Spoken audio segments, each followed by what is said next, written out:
안녕하십니까. 한 주도 잘 보내셨죠? 이제 완연한 봄 날씨를 맞이하는 것 같습니다. 여러분들 특히 이제 봄을 맞이하면서 여러분들 아마 훈련도 각종 훈련도 많이 있는 것 같은데 훈련 중에도 여러분들 건강 관리 잘 하시고 아무쪼록 어떤 건강한 모습으로 여러분들한테 뵐 수 있도록 이렇게 했으면 좋겠습니다.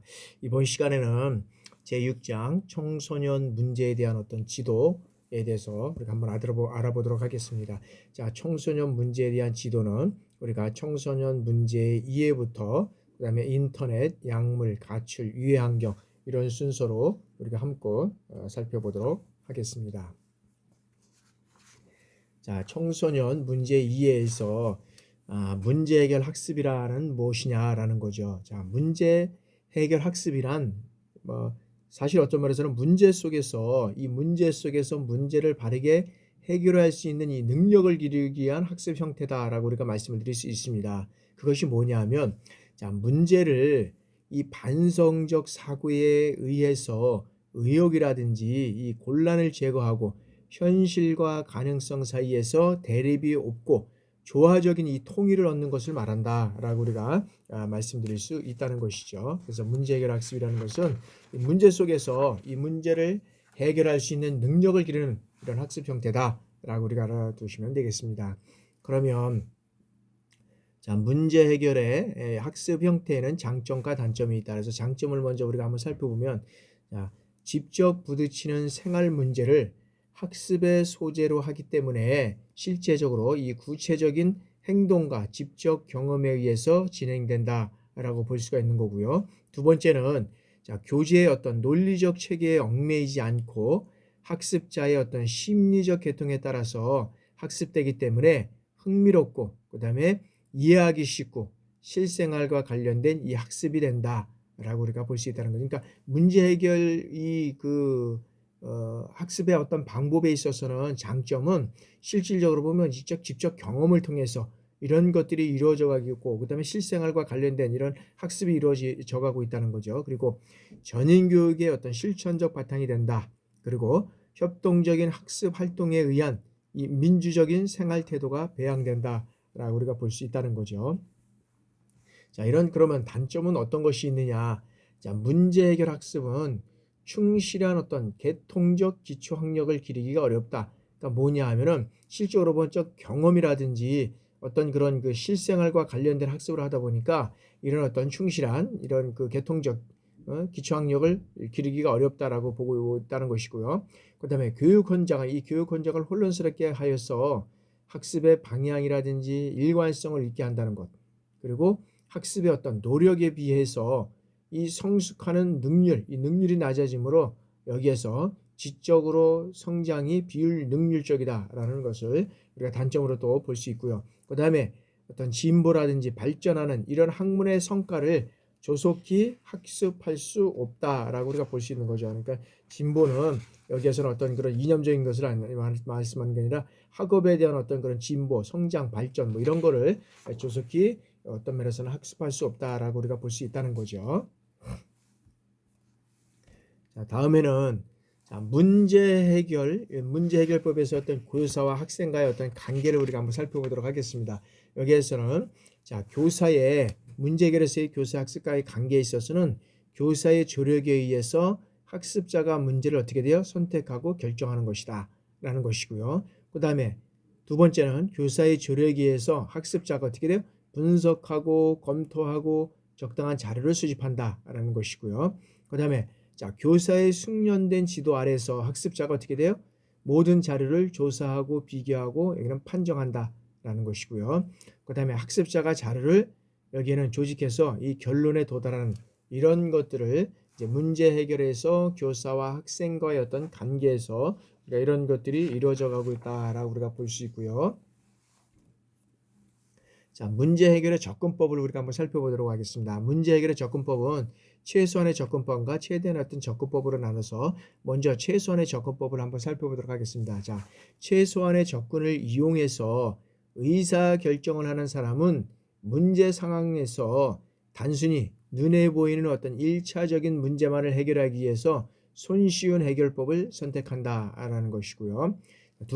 최소한의 접근법의 두 번째는 처음 해결책이 제대로 통하지 않을 경우에 여기에서는 또 다른 해결책을 찾게 되고, 그다음에 반복적인 이런 시행착오는 만족할 만한 해결책이 발견 때까지 계속적으로 이게 이루어져 간다라는 거죠. 지속된다라고 우리가 볼 수 있는 것이고요. 그다음에 세 번째는 최소한의 이 접근법은 상황이 위급하거나 그다음에 문제 해결을 위해 기다릴 시간이 충분하지 못할 경우에 매우 유용하다라고 우리가 말씀드릴 수 있습니다. 그래서 최소한의 접근법은 이 세 가지를 우리가 살펴볼 수 있고요. 최대한의 접근법으로서는 문제 해결을 위한 결정을 내리기 전에 다른 해결책들을 검토할 시간을 필요로 한다라고 우리가 볼 수 있다는 거죠. 그리고 최소한의 어떤 접근보다 더 구체적인 계획과 생각하는 과정이 요구되는 반면에 더욱 신뢰할 수 있는 이 결과를 가져오는 경향이 있다라고 우리가 볼 수 있고요. 그 다음에 최대한의 접근을 효과적으로 사용하는 경우 결정을 내릴 수 있는 넉넉한 이 시간을 갖고 있을 때가 이제 최대한의 어떤 접근을 위해서 효과적으로 사용할 수 있는 경우가 이제 되고요. 그 다음에 내려진 결정이 쉽게 바뀌지 않았을 때, 그리고 최소한의 접근법을 요구할 만큼 이 어떤 긴급한 상이 어떤 지나가고 더 영구적인 해결책을 찾아낼 만한 시간을 발견할 때 여기에서는 이제 최대한의 접근법을 우리가 발견하게 된다라고 우리가 보고 있다는 것이죠. 자, 다음에는 이제 문제 해결의 해결과 의사결정의 어떤 7단계를 우리가 한번 알아보도록 하겠습니다. 자, 문제 해결과 의사결정의 7단계는 여기서는 문제의 첫 번째는 인식 단계입니다. 문제 인식 단계는 자신이 결정해야 하는 문제가 어디에요? 눈앞에 있는 이런 현실을 받아들이는 것이다. 내가 결정해야 하는 문제가 눈앞에 있는 것을 현실로 받아들이는 것이 이제 문제 인식 단계다. 그리고 두 번째는 대안을 결정하는 단계다. 그래서 대안을 결정하는 단계는 이 문제상을 해결하기 위해 할 수 있는 이 행동 과정이 우리가 대안 결정 단계고, 그다음에 정보 수집 단계는 실질적이고 그다음에 객관적인 정보를 수집하는 것이 정보 수집 단계다. 그다음에 대안 평가 단계는 문제 해결의 이 장단점을 평가하는 것이 대안을 평가하는 것이고, 그다음에 실행 가능한 해결책 선택 단계는 가장 실용적이면서도 효과적인 이 문제를 해결할 수 있는 대안을 선택하는 것이다. 그래서 여러 가지 어떤 대안 중에서 우리가 실용적이고 이 효과적인 것들을 해결할 수 있는 이 대안을 선택하는 것이 무엇보다도 중요하다라고 우리가 볼 수 있다는 거죠. 선택 실행 단계는 결정한 해결책을 실행하는 단계라고 우리가 말씀드릴 수 있고요. 결과 평가 단계는 해결 방법이 좋은 이 결정적이었는지 아니면 더 나은 해결 방법을 만들 수 있는지, 이런 어떤 결정을 취소하고 새롭게 시작하게 만드는 등 이런 것들을 통해서 평가하는 것을 우리가 결과 평가 단계다. 그래서 결과 평가 단계에서는 항상 보면 정말 해결책이 어떤 좋은 결정이었는지 아니면 더 좋은 해결 방법은 없는지 이것을 결정하고 어떤 면에서는 취소하고 새롭게 시작하게 만드는 이런 어떤 평가 방법이 이제 결과 평가 단계다. 그래서 문제 해결과 의사 결정 단계는 이러한 17단계를 통해서 이제 이루어져 가는데, 이런 단계를 통해서 이루어간다라고 우리가 보시면 되겠고요. 자, 다음에는 이제 문제 해결 학습 과정입니다. 문제 해결 학습 과정에는 여러 가지 어떤 과정을 통해서 우리가 이제 이뤄가다고 볼 수 있는데, 제 1단계는 문제의 선정이다. 문제의 선정 단계는 학습자 자신이 이 문제를 충분히 의식하고 있어야 된다는 거죠. 문제를 선정하는 단계는. 그러니까 문제를 선정하기 위해서는 학습자가 자신이 문제를 충분히 의식하고 있지 않으면은 문제를 선정하는 데 있어 어려움이 있었다는 거죠. 그래서 문제를 충분히 인식하고 의식하고 있어야 된다. 두 번째는 해결 방법의 계획이다. 결정된 문제를 해결하기 위해서 그 문제의 어떤 성질에 따라서 해결 방법이나 과정, 분담 이런 것들을 나눠서 계획하는 것이 우리가 해결 방법의 계획이다라고 우리가 볼 수 있고요. 제 3단계는 이제 자료 모집 단계입니다.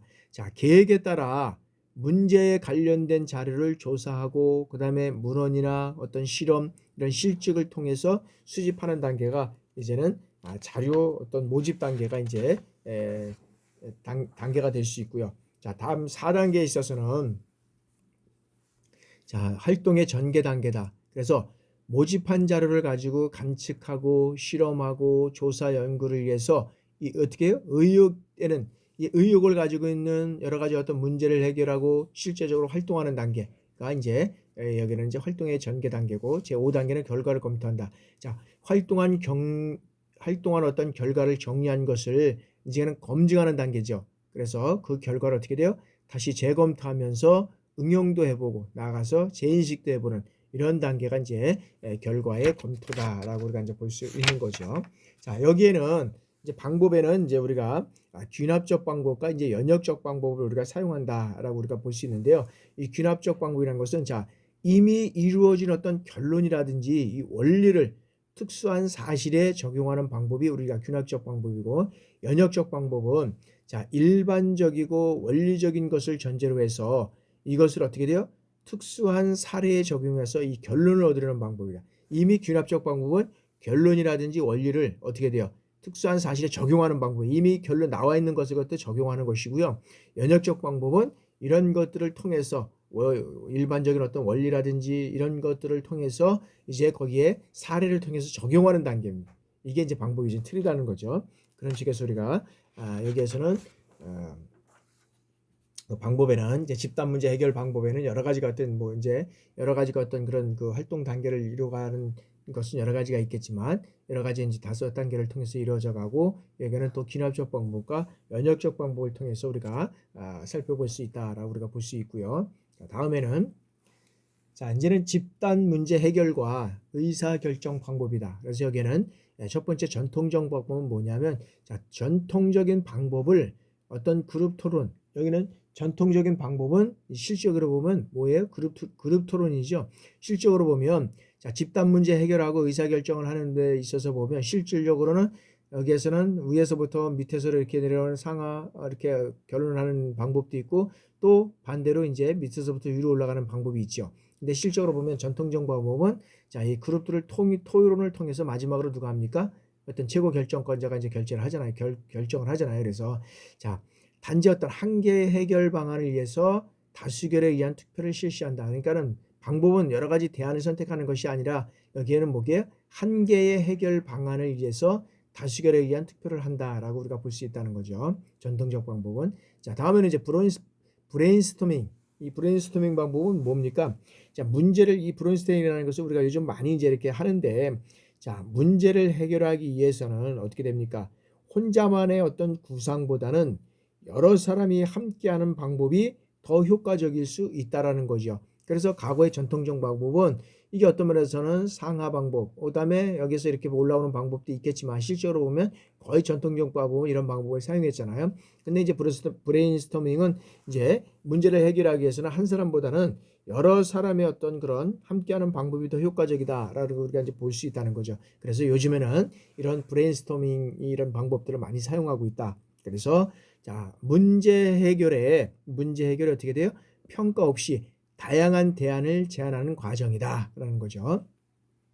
평가를 하는 게 안 하는 거죠. 평가가 없이 다양한 어떤 대안들을 여기에서는 제안하는 과정이 이제 이런 과정, 이런 대안, 이런 과정에서 이런 대안이 나오고 이런 과정이 나오고 뭐 이런 어떤 대안을 이제 하는 거죠. 그리고 자, 집단의 많은 인원들은 평등한 의견을 이 평등한 의견을 제안하고 그다음에 어떻게 돼요? 주어진 문제에 대해서 비현실적이거나 그다음에 불합리적인 그다음에 무관심한 그 어떤 것도 평가도 없다는 거죠.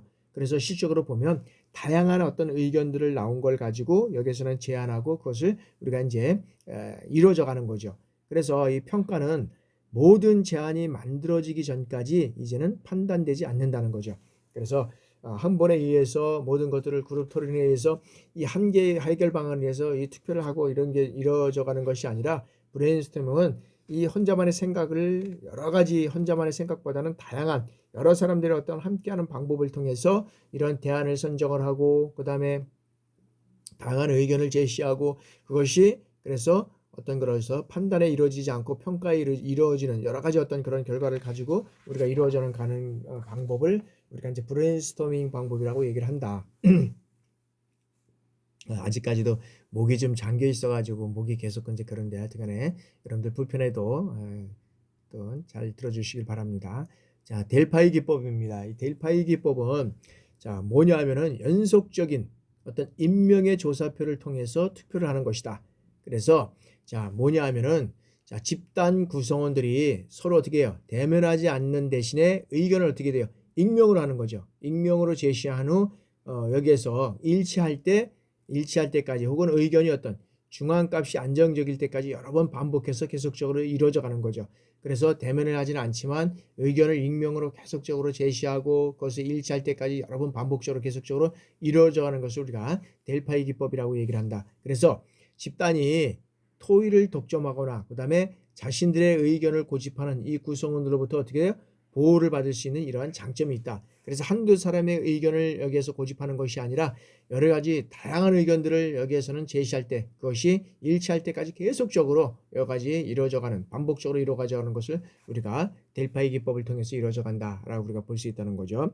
자, 다음에는 이제 여론 방법입니다. 여론 방법은 뭐냐면 자, 심사숙고한 결정을 내릴 시간이 없거나 그리고 그룹의 어떤 화합이 최우선적으로 이 관련이 있을 때 더욱 어떤 면에서는 효과적이다라고 우리가 볼 수 있다는 거죠. 그리고 여론 방법은 이 그룹 내에서 자신의 생각을 자유롭게 표현할 수 있다라고 우리가 볼 수 있다는 거죠. 그래서 이제 여론 쪽에서도 보면 이 그룹의 어떤 것들 보면 그런 뭐 어떤 정치라든지 그다음에 어떤 면에서 보면은 그 회사 같은 경우는 이런 같은 경우는 이 여론의 그 어떤 그 향방에 의해서 많은 것들을 결정하고 그렇게 되지 않습니까 요즘에는. 그래서 그런 측면을 우리가 보면서 정치에서 보면 이제 올려놓고 여론을 우리가 동향을 본다든지 뭐 이런 것들을 통해서 어떤 면에서 이뤄간다는 거죠. 그러니까 뭐냐면 화합을 통해서 이뤄가는 겁니다. 어떤 면에서는 화합.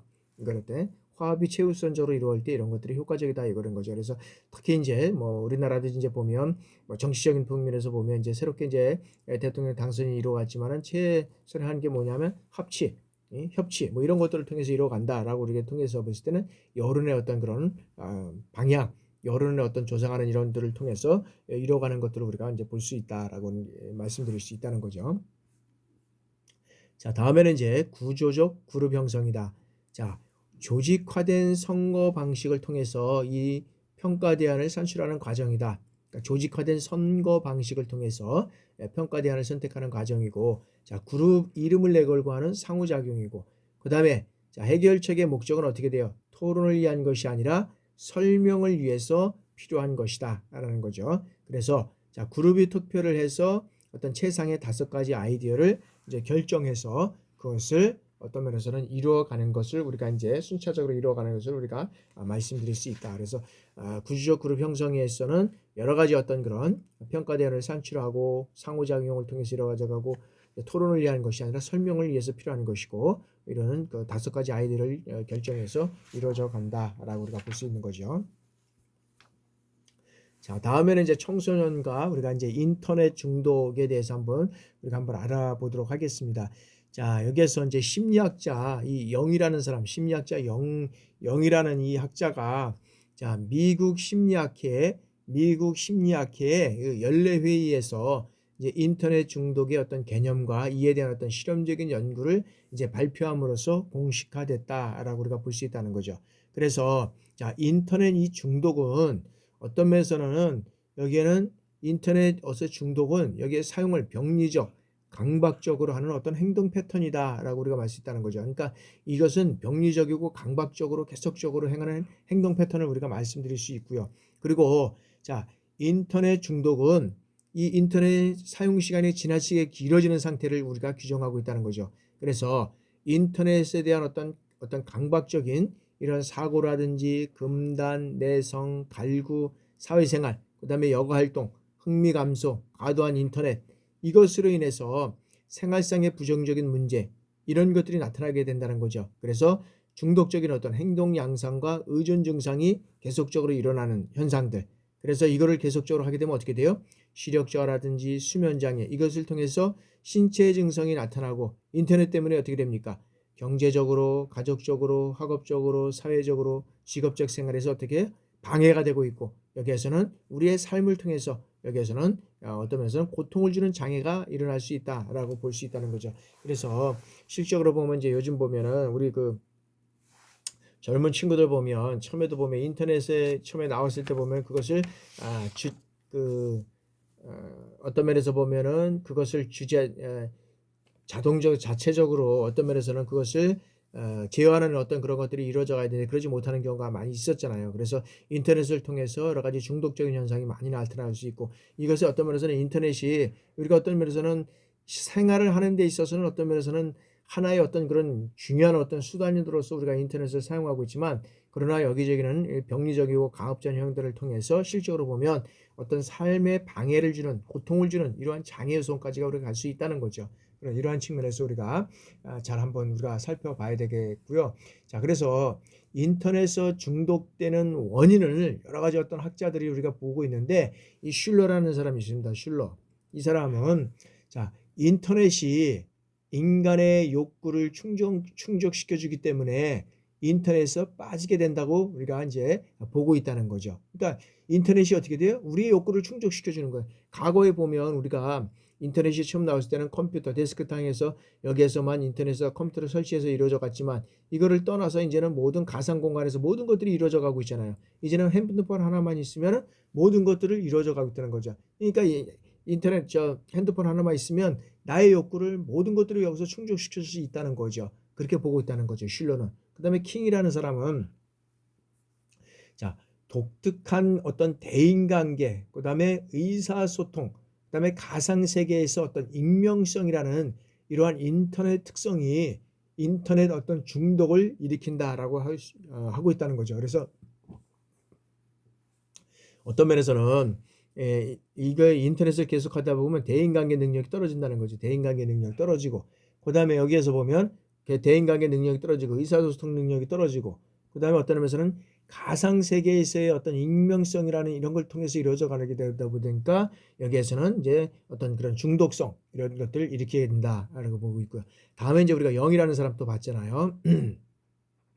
영이라는 사람은 뭐냐 하면 자, 인터넷을 통해서 어떤 사회적 지지와 그다음에 어떤 성적인 만족 그리고 어떤 새로운 인격 창출이 가능하기 때문에 여기에서는 여기는 그런 것들이 이루어져 간다라고 우리가 볼 수 있다는 거죠. 실적으로 보면 뭐 다양한 사람들의 어떤 학자들의 어떤 의견이 여러 가지 어떤 부정적인 거에서 긍정적인 것들을 얘기를 하고 있지만 실적으로 보면 인터넷에는 여기에서는 장점도 있고 단점도 있습니다. 그러나 어떤 것들지 우리가 처음에 나왔을 때는 장단점이 다 있습니다. 그러나 그것을 장점을 더 보완하고 발전시켜 나가는 것이 중요한 것이 단점이 있다고 해서 이것을 금방 버리고 다시 우리가 없애고 사용하지 않는다 그러면 우리의 어떤 일상생활이나 우리의 삶 가운데 있어서는 상당히 어떤 면에서는 그 콘텐츠나 이런 것들을 통해서 또 이루어가는 여러 가지 어떤 가상 세계에서 이루어가는 것들은 우리가 또 그다음에 어떤 새로운 어떤 IT 사업을 통해서 이루어져가는 이런 것들에는 우리가 떨어질 수밖에 없다는 거죠. 그러니까는 장점을 더 보완하고 발전시켜 나가고 장점도 어떻게 돼요? 보완하고 발전시켜서 장점을 해 나갈 수 있는 이런 방법들을 우리가 이루어져 가야지 문제가 있다고 해서 그거 자체를 없애버린다든지 사용하지 못한다 그러면 또 우리가 상당한 그런 또 여러 가지 어려운 점도 있고 또 그것을 이루어가기 위해서는 또 많은 시간들이 소요된다라는 것을 우리가 볼 수 있다는 거죠. 자, 그래서 자, 이러한 어떤 인터넷의 무분별한 노출은 청소년의 여기 어떤 면은 첫 번째는 공격성이라든지 뭐 이제 공격성 같은 경우는 폭력적인 이런 어떤 인터넷에 난무하는 어떤 그런 그 게임이라든지 그다음에 어떤 그런 현상들이 많이 나타나고 있잖아요. 예? 여기에는 공격성, 그다음에 폭력성, 그다음에 어떻게 되냐? 충동성, 그다음에 감각, 추구, 그다음에 성적, 충동, 환상 이런 것들이 지나치게 어떤 자극시키고 있다는 거죠. 그래서 이 청소년을 범죄자로 만들기도 한다는 겁니다. 이런 것들로 인해서. 그래서 계속적으로 이 중독이 되면 어떤 공격적이고 폭력적이고 충동적이고 어떤 공격을 추구하고 있고 성적 충동이라든지 그다음에 여기에서는 어떤 환상 이런 것들을 통해서 여기에서는 어떤 그런 청소년들을 범죄자로 만들기도 한다는 거죠. 그리고 지나치게 어떤 그런 것들에 이 인터넷에 몰입되면 어떻게 돼요? 중독 현상을 나타내는 경우에 얘는 심각한 어떻게 되면 사회적 활동의 고립감, 이 고립, 고립감이 있고 그다음에 우울감이 있다는 거죠. 우울감, 고립감과 우울감 이런 것들을 유발시키는 어떤 그런 청소년의 사회 심리적 발달에 이제 부정적인 영향을 미친다라고 우리가 보는 거죠. 그러니까 이런 것들을 통해서 부정적인 요소를 있지만 이런 부정적인 요소를 어떻게 돼요? 우리는 이런 단점을 이제는 장점화하는 방법. 이런 것들을 우리가 이제 이루어 가야 된다는 거죠. 그러니까 이런 것들이 문제가 있기 때문에 사용하지 않는다는 것이 아니라 이러한 단점을 어떤 면에서는 보완해서 이러한 장점화시키는 이러한 것으로 우리가 이제 가야 된다는 거죠. 그래서 실적으로 보면 이런 이거 인터넷에 의해서 여러 가지 어떤 그런 중독 사용에 대한 어떤 역기능, 그다음에 어떤 신체적인 문제, 이것으로 인해서 어떻게 돼요? 뭐 시력 손상이라든지 뭐 수면 장애가 오고, 그다음에 다양한 어떤 신체적 고통, 이런 것들이 있을 수 있다는 거죠. 그래서 이 부정적 자아 개념을 가지고 있다는 겁니다. 그래서 학교에서는 어떻게 돼요? 성적 저하가 이루어지고, 그다음에 학업에 소홀함이 나타나고, 그다음에 사회적으로는 어떻게 돼요? 또래 관계, 이 어떤 또래 관계가 장애로 인해서 친구의 수가 감소하고 고립되는 현상, 이런 것들이 이제 인터넷 중독을 통해서 이루어져 가고 있다는 거죠. 그래서 청소년의 인터넷 중독을 측정하기 위한 여러 가지 어떤 그런 척도들을 통해서 여러 가지의 그런 어떤 것들을 이제 개발하고, 그다음에 이제 청소년들에게 사용할 수 있는 이런 것들도 이제 우리가 이제 이루어져 가고 있는데, 실적으로 보면 이제 대표적인 것이 뭐냐면, 이제 영이 이제 개발한, 아까 이제 연구 학자 영이 개발한, 자, 인터넷 중독 척도, 이것을 통해서 인터넷 중독 척도로 인해서 집착하고 강박적인 인터넷 사용, 그다음에 재발, 내성 및 의존성, 생활장애, 이런 것들을 측정하는 어떤 도구로서 이제 이런 것들이 나오게 되는데, 이런 것들을 통해서 어떻게 됩니까? 어떤 그런 자가 척도가 이제 그런 것들이, 또 한국의 어떤 그런 정보문화진흥원이 개발한 한국형 인터넷 그 중독 자기 진단 척도가 있는데, 여기에는 뭐 일단 생활의 장애라든지 현실 구분 장애, 금단, 긍정적 기대, 가성적 대인관계, 지향성, 일탈행동, 어떤 내성, 이런 것들을 측정하는 어떤 7개의 하위 영역으로 이제 이런 것들을 이제 이루어져 가고 있다는 거죠. 그래서 여기에서는 이런 것들을 통해서 어떤 인터넷 중독의 어떤 척도를 이렇게 파악을 해서 이제는 그 중독으로부터 해결하는 방안을 이제 찾는 것이 무엇보다도 또 중요하다라고 우리가 볼 수 있다는 거죠. 자, 다음에는 가족의 의사소통과 인터넷 중독입니다. 그래서 자, 청소년의 어떤 성격과 행동 양식의 형성 과정에서 부모의 어떤 자녀에 대한 이 개방, 공감, 인격적 대우, 신뢰감, 이것이 부모와 자녀 간의 의사소통에 중요한 요소로 작용하고 있다는 거죠.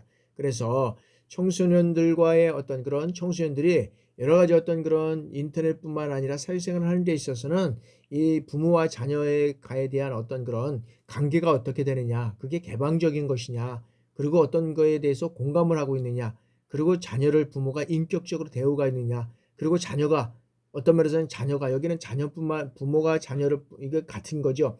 부모가 정말 자녀를 신뢰하고 있는지, 또 자녀가 부모를 신뢰하고 있는지, 이런 것으로 인해서 여기서는 의사소통의 중요한 요소로 작용하고 있다는 거죠. 그래서 이 가족과의 상호작용을 통해서 인간관계의 어떤 관계를 배우고, 다양한 요구 충족을 통해서 타인의 어떤 관계를 형성하면서 사회적 능력을 배양시키게 된다. 그래서 우리가 실질적으로 보면 이 가족 관계가 잘 형성되어 있다는, 이 가족 관계가 잘 형성되면 이 부모와 자녀 간에 성장하면서 조금적인 어떤 그런 트러블이나 이런 것들은 있을 수는 있겠지만, 여기에서 보면 이런 것들을 어떤 그런 인간관계가 잘 형성되면서 사회적으로 어떤 면에서는 잘 적응할 수 있는, 그리고 사회적으로 어떤 그런 잘 화합할 수 있는 이러한 어떤 자녀로 성장하게 된다는 거죠. 근데 이런 가족의 관계에 있어서 이게 틀어진다 그러면 부모와 자녀 간의 관계도 틀어질 뿐만 아니라 사회적으로 그다음에 여러 가지 어떤 상황 속에서도 그것들 이뤄가는데 부족한 점이 많이 있다. 그래서 우리가 이런 것들을 많이 얘기하잖아요. 그래서 우리가 부모와 어떤 자녀 간의 대화를 많이 해야 된다. 대화. 그래서 부모와 자녀 간의 어떤 대화를 많이 하려 그러면 식사하고 이제 이런 내용을 해야 되는데, 우리가 대화를 안 하다가 갑자기 나와서 대화하자 그러면 무슨 대화를 하겠습니까? 그러면 대화도 보면 어떤 자녀의 얘기를 해보면 우리는 부모들은 어떻게 돼요? 결론적인 얘기를 많이 하잖아요. 결론적이면. 그러면 자녀가 얘기하면 어떻게 돼요? 호응해주고, 응? 호응해주고, 그 다음에 여기에서는 어떤 그런 호응해 주면서 그다음에 또 이해해 주고 그다음에 적극적으로 지원해 주고 뭐 이런 것들이 돼야 되는데 그런 것들이 우리는 지금 아직 안 되고 있잖아요. 그러다 보니까 부모와 자녀 간의 관계가 상당히 서먹서먹해지고 그것으로 인해서 이런 어떤 우리가 자녀들이 사회적으로 잘 적응할 수 있는 자녀로 성장이 되는데 그러지 못하는 경우도 많이 있다. 그래서 제일 중요한 거는 우리가 가정입니다. 가정. 늘 얘기하지만 우리가 가정 속에서의 문화가 어떤 문화냐에 따라서 상당히 중요하다는 거죠. 그래서 인제는 가정에서도 우리가 특히 이제 군인 같은 경우에는 저도 이제 뭐 군인에서 이제 자라다 보니까 우리가 자녀를 성장하는 데 있어서도 보면 그런 얘기를 많이 했던 것 같아요. 좀 아프면 아프구나. 그래서 동조해 주고 이해해 주고 그래 오늘은 아프니까 학교에서 뭐 좀 하루 좀 뭐 예를 들어서 뭐 집에서 쉬어라 뭐 이런 얘기를 우리 자녀들은 할 수도 있죠. 요구할 수도 있겠지만 근데 저도 뭐 군인에서 생활을 했기 때문에 뭐 어떤 말을 합니까? 아파도 응? 출근해서 뭐 군대 가서 아프고 죽어도 뭐 회사에 가서 뭐 직장에 가서 학교에 가서 그렇게 해라. 뭐 이런 것들을 얘기를 많이 했던 것 같아요. 그러니까 그런 것들은 자녀들의 성장하는 데 도움이 잘 안 되는 것 같아요. 그래서 그런 어떤 군인의 강직한 그런 모습들을 보여주는 거는 좋지만 근데 자녀와의 관계 속에서는 자녀를 이해해 주고 그다음에 어떤 관계를 통해서 호응해 주고 이런 것들이 상당히 어떤 중요하다는 거죠. 그래서 그것들이 잘 이루어지면 가정 속에서 자녀와의 관계가 잘 이루어지면 사회성에서도 사회 속에서도 훌륭한 어떤 그런 자녀로 성장을 하게 되고 또 많은 사람들과의 어떤 관계 속에서도 잘 적응해서 이루어져 간다는 거죠. 근데 이런 것들이 잘 관계가 형성되지 않으면 여러 가지 어려운 문제가 발생이 될 수 있다는 겁니다. 그래서 제일 중요한 거는 가정 속에서 부모와 자녀 간의 의사소통을 잘 이루어져야 한다. 그래서 저는 이제 지금 이제 어떻게 하고 있느냐면 저녁 식사를 하면 이제 자녀들이 이제 다 성장을 하고 뭐 크다 보니까 이제 그렇게 좀 어려운 점도 있는데 그러나 뭐 매일은 안 하더라도 식사하고 나면은 그때 티타임을 갖습니다. 음? 티타임을 가져서 여기에서는 이제 우리가 차랑 커피를 꼭 마시는 게 아니라 여기서 어떤 녹차라든지 우리가 이런 걸 좋아하는데 녹차 차를 마십니다. 그래서 차 한 잔 마시면서 이런 어떤 과자 정도 하나 놓으면서 같이 얘기하면서 대화를 하고 어떻게 직장 생활에서 어떻게 지냈는지 그다음에 뭐 한 주간에 어떻게 지냈는지 뭐 못 봤을 때나 토요일 날이나 주일 날 볼 수 있겠지만요. 한 주간에 보면서 어떻게 지냈는지 그다음에 뭐가 힘든지 뭐 이런 얘기를 이제 이렇게 나누는 거죠. 그러면 어떻게 돼요? 자녀하고의 어떤 공감이 형성되잖아요. 공감이 형성되면 자녀가 힘들고 어려운 것들이 어떻게 돼요? 다 풀어줄 수 있는 거죠. 얘기를 하면서. 근데 이런 것들을 얘기를 하고 대화하지 않으면요. 대화를 통해서 풀어지지 않으면 이게 쌓이면 나중에 문제가 생길 수 있다는 거죠. 그래서 여러분들도 이제 자녀가 예를 들어서 뭐 저학년, 뭐 초등학교, 뭐 중학교, 그다음에 이제 고등학교, 대학교 이렇게 있잖아요. 요거를 통해서라도 서로가 좀 공감해 줄 수 있는 능력을 이렇게 형성해 주시면 좋겠습니다. 그 시기에 공감할 수 있는 것들이 뭔지 뭐 이런 것들을 좀 끄집어내서 좀 얘기를 할 수 있는 것들을 상당히 좀 그래서 공감을 해서 우리가 이제 학생들이 부모와의 관계가 잘 형성되면서 그래서 사회적으로 이런 잘 형성해 나갈 수 있는 그러한 어떤 자녀들로 성장해 가는데 우리가 밑거름이 우리가 가정에서 부모다라는 것을 다시 한번 말씀드릴 수 있습니다.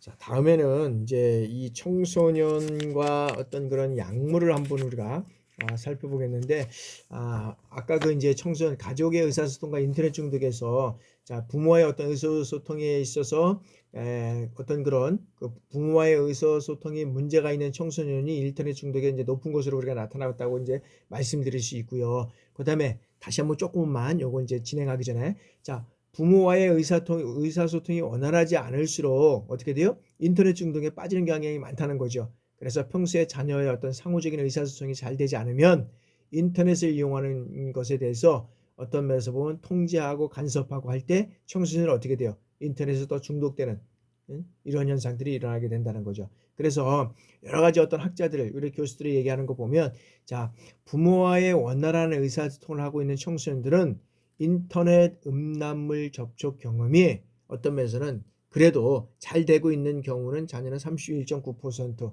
그다음에 자, 부모와의 대화에 어려움인 또래 부모와의 어떤 그 대화를 잘 안 하고 있는 애는 이 인터넷상의 음란물 접촉 경험이 어떻게 돼요? 50점 여기에는 4%에 해당된다는 거죠.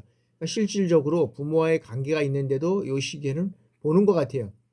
근데 관계가 없으면 이거 더 보는 거예요. 더 볼 수도 아마 있을 것 같아요. 내가 봤을 때는. 그러나 어떤 면에서는 이런 것들이 그래서 늘 말씀드리지만 자, 부모의 어떤 원활한 의사소통을 하지 않으면 않을수록 인터넷뿐만 아니라 약물 중독, 약물에는 꼭 어디가 우리가 대마초 뭐 이런 것들뿐만 아니라 어떻게 돼요? 뭐 요즘은 소주 같은 경우에도 뭐 이런 것들 있잖아요. 이런 것들로 인해서 우리가 다양한 어떤 약물을 우리가 흡입하고 또 이뤄져 간다는 이런 현상들을 우리가 볼 수 있다는 거죠. 그래서 자, 부모가 수용적이고 헌신적이고 그다음에 자녀와 함께 하려고 애쓰고 그다음에 어떻게 돼요? 무엇보다도 항상 보면 이 칭찬과 격려가 제일 중요한 것 같아요. 칭찬과 격려. 응? 그다음에 내가 너를 항상 보면 지켜보고 응원한다. 그러니까 부모에서 자녀를 지켜보고 그래서 아까도 말씀드렸지만 우리가 자녀하고 대화했을 때는 어떤 결론을 도달하려고 하면 안 됩니다. 그래서 들어주고 응답해 지원해주는 그리고 기다려줘야 된다. 응?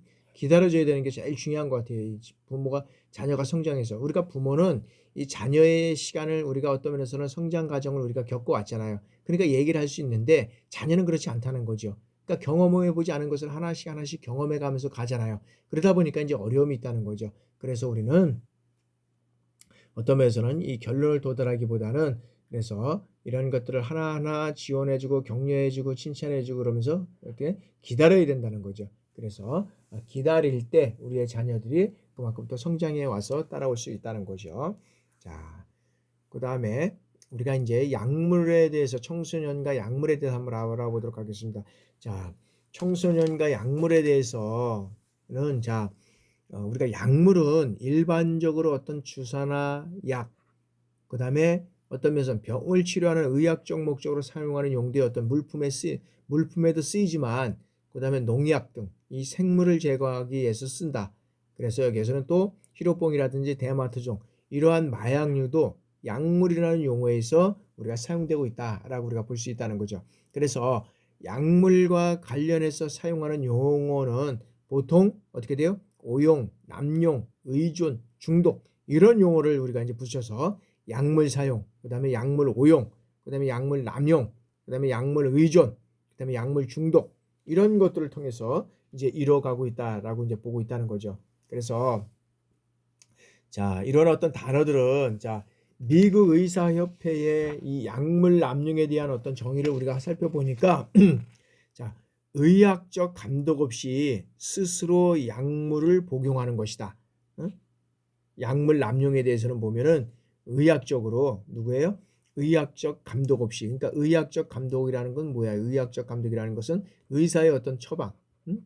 의사나 어떤 면에서는 약사의 어떤 처방 이런 것들이 없이 약물을 복용할 때 여기에서는 약물 남용이다라고 우리가 보고 있다는 거죠. 그래서 WHO에서 보면 자, 의료 행위의 규정에 맞지 않는 이러한 약물을 지속적으로 그리고 간헐적으로 가용하는 것을 우리가 이제 여기에서는 규정하고 있다라고 우리가 보고 있다는 거죠. 그래서 자, 우리나라에서도 이 학자에 따라서 그 정의가 다양할 수 있다고 볼 수 있습니다. 그래서 약물을 계속해서 오용하거나 약물을 통제하지 못할 때 어떤 현상이 나타나냐면 자, 사회적 기능 수행에 장애를 가져오는 정도로 약물을 사용하는 것을 우리가 의미한다라고 우리가 볼 수 있다는 거죠. 그래서 자, 즐거움을 위하거나 그다음에 다이어트 등을 목적으로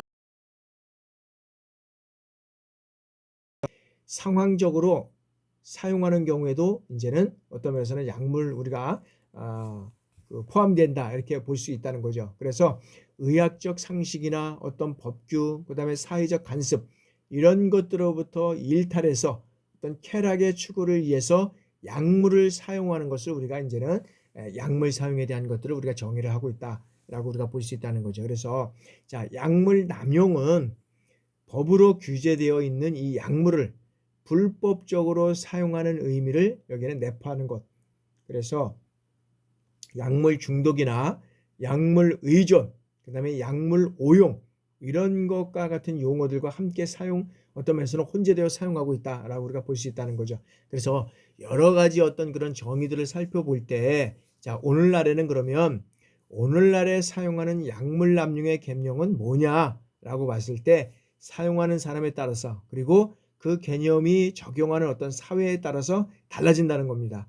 그래서 일반적으로 인식되어 있는 어떤 향정신성 약물을 의학적 목적이 아닌 다른 용도로 사용하는 것뿐만 아니라 술과 담배를 포함해서 약물의 어떤 범위에 포함되는 모든 이 물품에 대해서 사용자가 의도적으로 장기간 혹은 간헐적으로 사용하는 것을 우리가 총체적으로 여러 가지 약물에 대한 어떤 그런 그 남용에 대한 이 개념으로 우리가 이야기할 수 있다라고 우리가 볼 수 있는 겁니다. 그러면은 여기에서 이제 청소년과 약물 남용에 대해서 우리가 한번 살펴보도록 하겠습니다. 자, 약물 남용. 그래서 자, 여기에서는 첫 번째는 이제 약물 남용의 이론에서는 이제 첫 번째는 생물학적 이론이다. 그래서 생물학적 이론은 뭐냐면 자, 개인은 죄를 범하는 성향이 있다는 이 아이디어를 중심으로 전개되는 이론이다. 그러니까 다시 한번 하면 개인은 어떻게 돼요?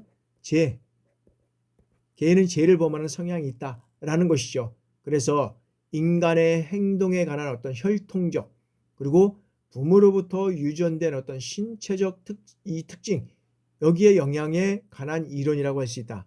그래서 우리가 보면 실적으로 보면 부모로부터 어떤 유전된 어떤 신체적 특성을 생물학적 이론이다라고 우리가 볼 수 있죠. 그래서 우리가 생물학적 이론에서 이렇게 보면 자, 부모의 어떤 그런 DNA, DNA 뭐 유전자가 뭐냐에 따라서 우리가 이제 부모가 그래서 이제 부모가 어떤 면에서 보면 예를 들어서 무슨 어떤 암세포를 가지고 있고 뭐 하면 그 자녀도 이런 현상들을 우리가 가지고 있다는 거죠. 그리고 자녀 DNA 어떤 부모의 어떤 예를 들어서 이제 이런 것들이 이제 자녀에 대해서도 이런 질병이 있다는 것들을 우리가 이제 알아서 치료할 수 있다는 것이고 그다음에 이제 뭐 예를 들어서 이런 DNA를 부모의 DNA나 자녀의 DNA를 가지고 부모를 우리가 찾을 수도 있고요. 그런 현상들은 요즘 보면은 뭐 예를 들어서 6.25 때라든지 뭐 각종 어떤 그런 뭐 제주 4.3 뭐 예를 들어서 뭐 여러 가지 어떤 그런 것들로 인해서 돌아가신 분들을 찾지 못했을 때 그런 유전자 감식을 통해서 이제 이렇게 찾고 그러잖아요. 그러니까 생물학적인 것은 이런 어떤 혈통적인 것, 부모의 어떤 유전으로부터 된 이런 현상들을 우리가 얘기할 수 있다라고 볼 수 있고요. 그래서 생물학적 이론에서는 어떤 선천적 특성과 비행 그리고 범죄가 갖는 관계에 관한 어떤 강하고 결정적인 어떤 그런 설명을 제시하고 있고 어떤 사람은 그가 갖는 어떤 유전적인 신체적 특성 그것이 범죄 성향에 지배하기 때문에 범죄자로 태어난다라고 우리가 볼 수 있다는 거죠. 그러니까 부모의 DNA를 많이 우리가 받고 있는 것 같아요. 그래서 그런 보면 그런 게 참 맞는 것 같아요. 그래서 운동선수들 보면 운동선수들 보면 참 그 자녀들까지도 보면 참 그 뭐 100%는 아니지만 참 잘하는 것 같아요. 그래서 우리가 허재 선수도 보면 그 하여튼 두 아들도 보면 뭐 하여튼 운동을 뭐 잘하고 이렇게 그러고 있고 그다음에 뭐 야구 선수도 보면 뭐 이종범의 아들 뭐 누구 뭐 그럼 이런 사람들 보면 참 이제 그런 DNA를 무시 못하는 것이다. 그래서 생물학적 어떤 그런 이론은 혈통적이고 부모로부터 유전된 이런 특성의 이론이라고 우리가 할 수 있다는 거죠. 그래서 자, 생물학적 결정론의 어떤 핵심 논지는 뭐냐면 사람들이 저지르는 비행의 원인에 있어서 여기에서는 선천적 특성 이것이 가장 중요한 영향을 미치고 있다는 거예요. 그래서 이 선천적 특성이 아주 중요하게 미치고 있고 그 다음에 자유의지 자유의지는 여기서는 2차적 어떤 수준에 머무르고 있다는 거죠. 그래서 실적으로 보면 선천적 특성이 상당히 중요하다라고 우리가 볼 수 있다는 거죠. 그래서 뭐 조금 특히 이제 뭐 보면은 선천적 특성에도 보면은 부모가 어떤 면에서 보면 예를 들어서 이제 머리가 이제 많이 벗겨지는 이제 이런 현상들이 이제 있다.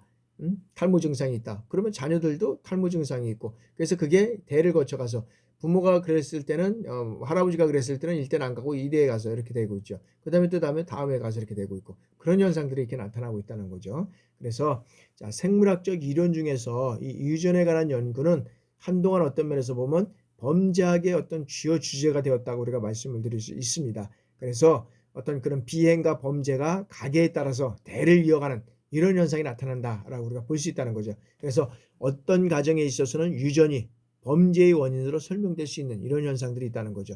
그래서 실적으로 보면 그래서 어떤 그런 그 유전자가 상당히 어떤 중요하다는 걸 우리가 볼 수 있고요. 이게 사람에 따른 유전자뿐만 아니라 어떤 식물에 따른 유전자도 상당히 중요하잖아요. 그 유전자가 뭐냐에 따라서 거기에 따른 어떤 좋은 결과, 좋은 결실을 맺을 수 있는 이런 현상들을 우리가 이제 볼 수 있다는 거죠. 그래서 여기에서는 이제 그런 쪽으로 말씀드릴 수 있고요. 다음에는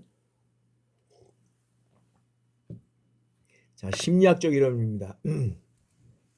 자, 심리학적 이론은 뭐냐면, 자, 오래전부터 이 범죄학에 큰 영향을 미치고 있고, 그 다음에 여기서는 심리학과 범죄와의 어떤 그런 상관관계에 대해서 연구하는 연구자들에 의해서 이 심리와 정신과에 종사하는 전문가들은 뭐라고 했냐면, 범죄에 대한 많은 어떤 심리적 설명 변수가 있다고 주장을 했다.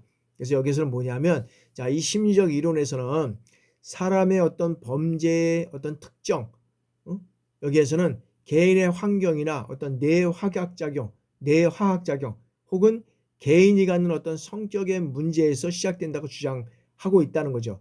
그러나 그들이 주장하는 범죄의 원인을 엄밀히 말하면 여기는 필연적이지 못하다라고 얘기를 하고 있다는 겁니다. 그래서 심리적 이론들은 자, 특정인이 규범을 위반하는 것은 설명함에 있어서 여기는 비정상적인 성격을 지나치게 강조하는 경향 때문에 여기는 규범이나 당시 어떤 사회적 상향 이런 것들을 무시하거나 여기는 어떤 면에서는 적어도 강조하지 않는다는 이런 비판받고 있다는 것이죠. 그래서 뭐냐면 사회적 규정에서의 어떤 일탈에 대한 연구를 무시하는 것에 대한 이 한계를 지적받고 있다라고 우리가 볼 수 있다는 거죠. 그래서 여기서는 그런 이론을 얘기를 하고 있고요. 자, 두 번째는 이제는 사회학적 이론입니다. 사회학적 이론은 뭐냐면 자, 범행의 원인에 관한 이 여러 가지 앞에 이론들은 범행과 비행의 설명에 있어서 어떤 개인의 어떤 성격적인 그리고 어떤 면에서 보면 자, 정신병적인 어떤 특이 체질에 초점을 맞췄다고 한다 그러면 여기에서는 개인의 어떤 선천적 혹은 심리적 구조 같은 이 개인적인 특성 그리고 어떤 속성이 연구자들의 범죄와 관련된 여러 가지 이론의 구성과 범법자에 대한 어떤 그런 정책 입안에 이용되어 왔다는 겁니다. 그래서 이들 이론으로서 하나의 어떤 공통점은 뭐냐면 인간의 개인적 혹은 내부적 특성에서 범죄의 원인을 찾는 것이다. 그래서 여기서 보면 인간의 어떤 사회학적인 것은 인간의 여기에서는 개인적 그리고 어떤 내부적 여기에 특성에서 여기에서는 어떤 범죄의 원인을 찾는 거다. 원인을 찾는 것이다. 라고 하고 있다는 거죠. 그러면 자, 비행과 범죄의 어떤 사회학적 설명에서 공통되는 차원들이 어떤 게 있느냐라고 살펴보면 자, 사회 경제적 조건과 이 압력은 개인과 집단의 행동을 형성하고 있다는 것과 자, 불평등과 박탈은 어떻게 돼요? 비행과 범죄와의 관련이 된다는 겁니다. 그리고 하위 문화의 어떤 규범은 종종 어떻게 돼요? 사회에서 수용되는 규범과 조화되지 못하고 그리고 이를 어떤 긴장을 조성하고 보다 상위의 어떤 상위의 사회와 하위 문화적의 갈등을 초래할 수 있다는 겁니다. 그래서 자, 비행과 범죄는 어떻게 돼요? 빈곤이라든지 열악한 이웃, 그다음에 낮은 교육, 성취, 부적합한 주택, 가족의 어떤 역기능 이런 어떤 최하위 계층과 어떤 그런 조건들과 연관돼서 이런 것들이 이루어져 가고 있다라고 우리가 보고 있다는 겁니다. 그래서 여기에서는 자, 비행과 범죄의 어떤 그런 사회학적 이론으로 인해서 이제 아노미 및 긴장 이론, 그다음에 사회 생태 이런 어떤 차별적 접촉 이론, 뭐 사회 결속 이론 이런 것들과 함께 이제 이루어져 가고 있다라고 우리가 볼 수 있고요. 자, 그리고 이제 다음에는 이제 사회 결속 이론입니다. 사회 결속 이론은 뭐냐면 자, 호치라는 사람은 뭘 얘기를 했느냐면 자, 사회 결속 이론은 국내외의 어떤 그런 청소년 비행이라든지 성인의 범죄를 설명하는 데 있어서 가장 많이 적용된 이론 중 하나다. 응? 여기에서는 사회 결속 이론이 뭐냐면 국내외 청소년 비행 성인의 어떻게 돼? 범죄 이거와 국내외 청소년의 비행과 성인의 범죄 이거를 설명하는 데 가장 많이 적용된 이론이 여기에서는 사회 결속 이론이다 라고 말씀드릴 수 있다는 거죠. 그래서 이 허치는 자, 사회 결속 이론은 사회 통제 이론이라고도 그의 저서에서 얘기를 하고 있고, 거기는 뭐냐면 이제 일탈의 원인입니다. 일탈의 원인. 그래서 이 이론이 처음 소개된 것은 1969년에 어떤 문제 행동이라든지 범죄를 설명하는 이 주요 패러다임으로 여기에서는 이제 자리 잡고 있다라고 우리가 보고 있다는 거죠. 그래서 허치는 당시에 존재하던 모든 이 범죄 이론에는 결점이 있다는 어떤 기본적 전제에서 출발하고 있다는 겁니다. 결점, 결점이 있다. 그래서 여기에 이제 기반을 두고 출발하고 있다. 그래서 그가 비판한 다른 범죄 관련 이론들의 결점은 뭐냐? 범죄 행위는 어떤 형태로든지 그 행위를 저지르게 되는 동기가 생겨야만 가능하다고 주장하는 거다. 그럼 뭐냐면 범죄 행위 그냥 해서 이루어지는 것이 아니라 어떤 면에서는 그 행위를 저지르게 되는 동기가 있다는 거죠. 동기가 있다는 거죠. 그래서 우리가 실질적으로 보면 여러 가지 어떤 그런 우발적으로 여러 가지 어떤 그런 행동을 해서 하는 것도 있지만, 실적으로 보면 여러 가지 어떤 그런 범죄는 그 우발적인 것도 있지만 실질적으로 보면 여러 가지 어떤 그런 다양한 그런 어떤 범죄를 저지르기 위한 어떤 동기가 있다는 거죠. 그런 측면에서 이루어져 가는 거죠.